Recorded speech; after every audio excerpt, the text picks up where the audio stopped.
شو عم تعمل؟ شو جنيت؟ هو ما كان واثق فيك، اكيد لك ايد بالموضوع. شرمناك مديت بيجيبون كشكيك بردلال شربان هات تليفونك برياخوك هات مالك فيدي. أبانا الذي في السماوات ليتقدس اسمك ليأتي ملكوتك لتكن مشيئتك كما في السماء.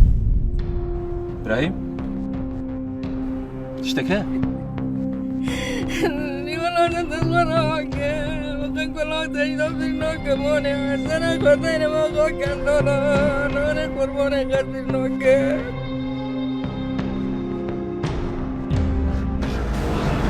صيش شو نعمل؟